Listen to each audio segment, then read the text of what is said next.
sining ng pagsasapelikula ng damdamin. Isang pagtanaw sa buhay at karera ni Eddie Rodriguez sa masalimuot na tanawin ng pelikulang Pilipino. May mga pangalang hindi lamang sumikat, kundi nag-iwan ng permanenteng marka na humubog sa daloy ng pagsasalaysay at sa panlasa ng mga manunood. Isa sa mga pangalang ito na ang bigat ay nananatiling dama hanggang sa kasalukuyan ay si Eddie Rodriguez. Isang aktor at direktor, si Rodriguez ay naging kasing kahulugan ng isang partikular na uri ng drama, isang dramang tumatalakay sa komplikasyon ng puso, sa mga pagsubok ng pag-ibig at sa kalagayan ng taong nagmamahal. Ang kanyang pagganap, lalo na sa mga kwentong umiikot sa tinaguriang love triangle, ay hindi lamang nagpasikat sa kanya, kundi nagpasimula rin ng isang genre na naging pundasyon ng romantikong drama sa bansa. Ang dokumentong ito ay isang malalim na pagsusuri sa naging buhay at karera ni Eddie Rodriguez mula sa kanyang mga unang taon na hinubog ng digmaan, sa kanyang pagsisimula sa industriya bilang isang action star, hanggang sa kanyang pag-akyat sa tugatog ng tagumpay bilang ang hindi mapapantayang hari ng mga pelikulang may temang love triangle. Sa pamamagitan ng pagbabalik tanaw sa kanyang mga nagawa, mauunawaan natin kung paano ang isang aktor ay maaaring maging isang kultural na puwersa na ang impluensya ay lumalampas pa sa apat na sulok ng pinilakang tabing. Mga unang taon, pagsibol sa gitna ng kaguluhan, bago pa man siya nakilala bilang isang tinitingalang bituin sa pelikula, ang buhay ni Eddie Rodriguez, tulad ng maraming Pilipino sa kanyang henerasyon, ay unang hinubog ng isa sa pinakamadilim na kabanata sa kasaysayan ng Pilipinas, ang ikalawang digmaang pandaigdig. Sa panahon ng pananakop ng mga Hapones, ang panganib at kawalan ng katiyakan ay laganap, lalo na sa mga sentro ng lungsod tulad ng Maynila. Upang makaiwas sa gulo at panganib na dala ng digmaan, napagpasyahan ng pamilya ni Eddie na pansamantalang lisanin ang kanilang tahanan. Kasama ang kanyang dalawang kapatid, sila ay nagtungo sa Ragay, Camarines Sur, ang bayang sinilangan ng kanyang ina, si Rufina Clemente Enriquez. Ang paglalakbay na ito patungo sa probinsya ay hindi lamang isang simpleng paglikas. Ito ay isang paghahanap ng kanlungan sa isang panahong ang buong bansa ay nasa ilalim ng pagbabanta. Ang desisyong ito ay sumasalamin sa katatagan ng pamilyang Pilipino na gawin ang lahat upang maprotektahan ang bawat isa. Ang mga karanasang ito sa kanyang kabataan, ang pagdanas ng hirap, ang pagkakawalay sa nakagisnang buhay, at ang pagsaksi sa epekto ng digmaan ay maaring naging tahimik na salik sa paghubog ng kanyang karakter. Ang mga emosyong kaakibat ng ganitong karanasan ay posibleng nagbigay sa kanya ng malalim na balon ng damdamin na kanyang huhugutin sa kanyang magiging propesyon bilang isang aktor sa hinaharap. Ang paninirahan sa Camarines Sur sa piling ng pamilya ng kanyang ina ay nagbigay sa kanya ng ibang perspektibo sa buhay, malayo sa ingay at kaguluhan ng digmaan sa Kalakhang, Maynila. Ito ang naging kanlungan ng kanyang pamilya hanggang sa matapos ang digmaan at magsimulang muling bumangon ang bansa mula sa pagkawasak. Ang mga alaalang ito, bagamat nag-ugat sa isang malagim na panahon, ay naging bahagi ng pundasyon ng pagkatao ni Eddie Rodriguez bago pa man niya tinahak ang landas patungo sa sining ng pag-arte. Ang pagsisimula sa industriya, mula aksyon patungong drama sa LVN Pictures. Sa pagpasok ng dekada 1950, kasabay ng unti-unting paghilom ng bansa, nagsimula ring mamukadkad ang gintong panahon ng pelikulang Pilipino. Ang mga malalaking estudyo tulad ng LVN Pictures, Sampaguita Pictures, at Premier Productions ang nanguna sa paglikha ng mga pelikulang sumalamin sa mga pangarap, pag-asa, at realidad ng mga Pilipino. Sa kalagitnaan ng dekadang ito, isang binatang nagngangalang Eddie Rodriguez ang unang sumabak sa kumikinang Ngunit mapaghamong mundo ng showbiz. Pumirma siya ng kontrata sa LVN Pictures, isa sa mga pinakaprestihiyosong estudyo ng panahong iyon. Tulad ng maraming nagsisimulang aktor na may angking kakasigan at pangmatini idol na dating, si Eddie ay unang inilunsad bilang isang action star. Ang mga pelikulang action ay isang popular na genre noong mga panahong iyon na nagpapakita ng mga kwento ng katapangan, pakikipagsapalaran, at pagtatanggol sa mga naapi.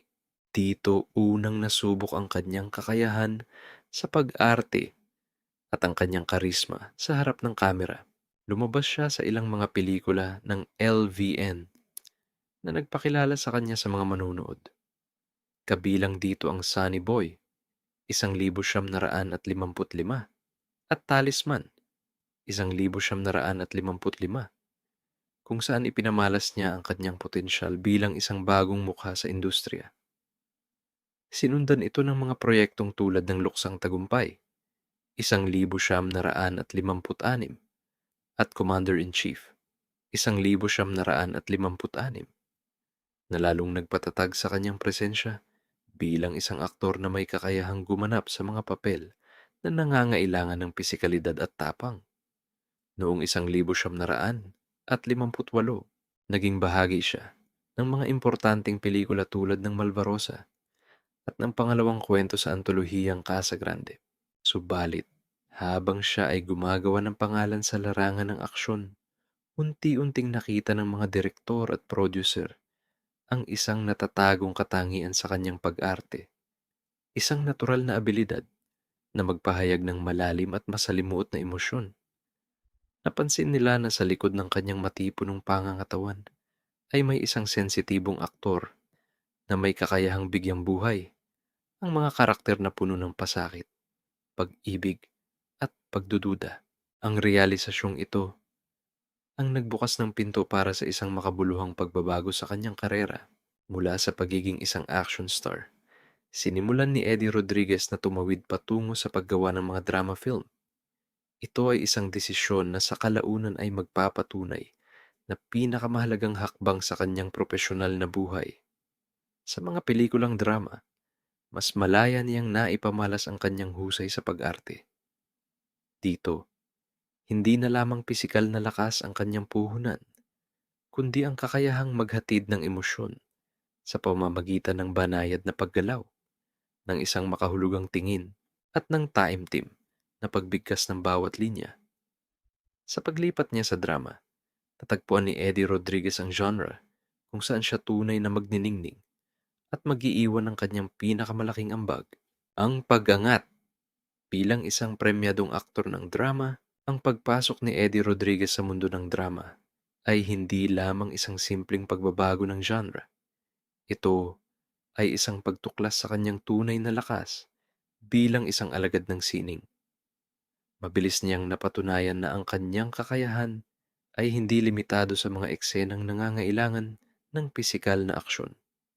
Sa halip, ang kanyang pinakamalaking talento ay nasa pagbibigay buhay sa mga panloob na laban ng kanyang mga karakter, ang kanilang mga pag-ibig, pighati, at mga moral na dilema. Dahil sa kanyang angking galing at lumalagong reputasyon bilang isang epektibong dramatic actor, nagsimula siyang itambal sa mga pinakamalalaking bituin ng kanyang panahon. Ang kanyang filmografiya ay naging isang talaan ng mga pakikipagtambal sa mga reyna ng pelikulang Pilipino, mula sa henerasyon ni na Gloria Romero, Nida Blanca, Rita Gomez, at Charito Solis, hanggang sa mga sumunod na idolo tulad ni na Amalia Fuentes, Nora Aunor, at Vilma Santos. Si Eddie Rodriguez ay naging isang hinahanap-hanap na leading man. Ang kanyang kakayahang makipag-ugnayan sa kimika ng bawat isa sa kanyang mga kapareha ay nagpatunay sa kanyang bersatilidad at profesionalismo. Ang bawat tambalan ay nag-iwan ng sarili nitong marka sa kasaysayan ng pelikula. Ang kanyang mga pagganap kasama ang mga nabanggit na aktres ay nagresulta sa mga klasikong pelikulang tumatak sa isipan ng mga manonood. Nagawa niyang maging isang mapagmahal na asawa, isang kasintahang puno ng pagsuyo, o isang lalaking nalilito sa tawag ng puso at tungkulin. Ang kanyang estilo ng pag-arte ay mailalarawan bilang kontrolado, ngunit puno ng damdamin. Hindi siya umasa sa malalaking kilos o eksaheradong pag-iyak. Sa halip, ipinapadama niya ang bigat ng emosyon sa pamamagitan ng kanyang mga mata at sa paraan ng kanyang pagbitaw ng dialogo. Subalit, may isang pelikula na hindi lamang magpapatibay sa kanyang estado bilang isang mahusay na aktor, kundi magtatakda rin ng isang bagong direksyon para sa buong industriya. Ito ang pelikulang magiging sagisag ng kanyang karera at magbibigay daan sa pagsilang ng isang genre na kanyang paghaharian. Ang pagsilang ng isang genre, sapagkat kami tao lamang. Noong 1963, isang pelikula ang ipinalabas na magbabago sa takbo ng pelikulang drama sa Pilipinas. Sa ilalim ng direksyon ni Armando de Guzman, ang pelikulang Sapagkat Kami Tao Lamang ay nagsama-sama ng tatlo sa mga pinakamahuhusay na aktor ng kanilang henerasyon, sina Eddie Rodriguez, Lolita Rodriguez, at Marlene Dowden. Ang pelikula ay isang matapang na pagtalakay sa isang temang madalas na itinatago sa lipunan, ngunit palaging umiiral, ang love triangle.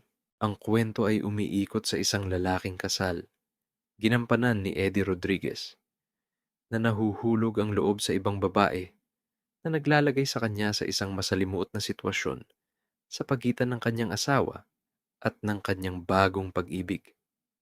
Ang pelikula ay hindi lamang isang simpleng kwento ng pangangaliwa. Ito ay isang malalim na pagsusuri sa kahinaan ng tao, sa mga pagsubok sa katapatan, at sa sakit na dulot ng pag-ibig na ipinagbabawal. Ang pamagat mismo, Sapagkat Kami Tao Lamang, ay isang pag-amin sa pagkakaroon ng kahinaan at sa kakayahan ng sino man na magkamali dahil sa bugso ng damdamin. Ang pagganap ni Eddie Rodriguez sa pelikulang ito ay itinuturing na isa sa kanyang pinakamahusay. Matagumpay niyang naipakita ang bigat ng kalooban ng isang lalaking nagmamahal sa dalawang babae ng sabay. Naipahayag niya ang kanyang pagkalito, pagsisisi, at pagnanasa sa isang paraang kapani-paniwala at nakakuha ng simpatiya mula sa mga manunood. Ang kimika sa pagitan niya at ng kanyang dalawang leading lady, sina Lolita Rodriguez at Marlene Dowden, na kapwa mga premyadong aktres, ay naging isa sa mga pinakamaalamat na pagsasama sa kasaysayan ng pelikulang Pilipino. Ang kanilang mga komprontasyon ay naging ikoniko, puno ng tensyon at hindi malilimutang mga linya. Ang pelikula ay naging isang blockbuster hit. Dinumog ito ng mga manonood sa mga sinehan, nasabik na masaksihan ang isang kwentong sumasalamin sa mga lihim na takot at pagnanasa ng marami. Ang matinding pagtangkilik ng masa sa Sapagkat Kami Tao Lamang ay hindi lamang nagdulot ng malaking kita sa takilya. Ito ay naghudyat ng pagsisimula ng isang bagong trend sa industriya. Dahil sa tagumpay nito, nagsimula ang pagdami ng mga pelikulang may tema ng love triangle. Ang genre na ito ay naging isang pangunahing sangkap sa mga pelikulang drama sa Pilipinas. Isang pormulang paulit-ulit na ginamit at tinangkilik sa mga sumunod na dekada. Ang tagumpay ng pelikula ay nagbunga rin ng personal na pagkilala para kay Eddie Rodriguez. Dahil sa kanyang napakahusay na pagganap, iginawad sa kanya ang FAMAS, Filipino Academy of Movie Arts and Sciences, award para sa pinakamahusay na aktor noong 1963. Ang Gawad FAMAS noong panahong iyon ay ang pinakamataas na parangal na maaring matanggap ng isang aktor sa Pilipinas. Ang pagkapanalo niya ay hindi lamang isang tropeyo, ito ay isang opisyal na pagkilala mula sa industriya na siya ay isa na sa mga pinakamahusay sa kanyang larangan. Ito ang nagluklok sa kanya sa rurok ng kanyang karera at nagpatibay sa kanyang titulo bilang isang premyadong dramatic actor. Ang Sapagkat Kami Tao Lamang ay higit pa sa isang pelikula.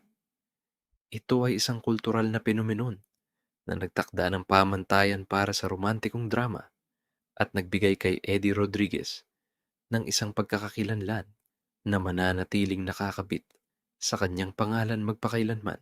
Legacy at ambag sa pelikulang Pilipino. Ang impluwensya ni Eddie Rodriguez sa industriya ng pelikulang Pilipino ay hindi matatawaran. Ang kanyang karera na sumaklaw ng ilang dekada ay nag-iwan ng isang legasya na patuloy na nararamdaman at nagsisilbing inspirasyon sa mga sumunod na henerasyon ng mga aktor at manlilikha ng pelikula. Ang kanyang pangunahing ambag ay nakasentro sa kanyang pagiging isang epektibong tagapagsalaysay ng mga kwento ng puso. Kung babalikan ang kasaysayan ng pelikulang Pilipino, ang pangalan ni Eddie Rodriguez ay may natatanging bigat. Siya ang mukha ng isang genre na naging bahagi na ng kamalayan ng mga Pilipinong manonood. Ang mga pelikulang love triangle na kanyang pinasikat ay naging isang plataporma upang talakayin ang mga isyu ng pag-ibig, kasal, katapatan, at pagtataksil sa isang paraang katanggap-tanggap at nauunawa ng masa. Ang mga temang ito, bagamat mabigat, ay naging mas madaling tunghayan dahil sa kanyang mahusay at makatotohanang pagganap.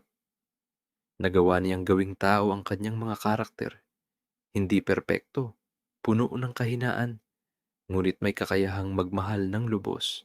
Bukod sa pagiging isang aktor, ang kanyang pagiging isang direktor ay nagpapakita ng kanyang malalim na pag-unawa at pagmamahal sa sining ng paggawa ng pelikula. Ang kanyang transisyon mula sa harap patungo sa likod ng kamera ay isang natural na ebolusyon para sa isang artistang may malawak na karanasan at malinaw na bisyon. Ang kanyang impluwensya ay makikita pa rin sa mga kasalukuyang teleserye at pelikula na patuloy na gumagamit ng formula ng love triangle. Bagamat nagbago na ang paraan ng pagsasalaysay at ang mga teknikal na aspekto ng produksyon, ang ubod ng kwento, ang tunggalian sa pagitan ng dalawang nagmamahal sa iisang tao, ay nananatiling isang mabisang paraan upang pukawin ang damdamin ng mga manunood. Sa bawat kwentong ganito, mayroong bakas ng ligasiya na sinimulan ni Eddie Rodriguez. Sa huli, si Eddie Rodriguez ay higit pa sa isang aktor na nanalo ng mga parangal o isang bituin na nagkaroon ng maraming blockbuster na pelikula. Siya ay isang mahalagang bahagi ng kultural na tela ng Pilipinas. Ang kanyang mga pelikula ay naging salamin ng mga pangarap, kabiguan, at walang katapusang pag-asa ng mga Pilipino pagdating sa pag-ibig. Ang kanyang pangalan ay mananatiling nakaukit sa kasaysayan bilang isang maestro ng drama, isang aktor na nagturo sa atin na sa kabila ng lahat ng sakit at pagkalito, ang pagiging tao lamang ay isang kalagayang dapat unawain at yakapin. Ang kanyang ambag ay isang paalala na ang pinakamakapangyarihang mga kwento ay yaong mga nagmumula sa puso.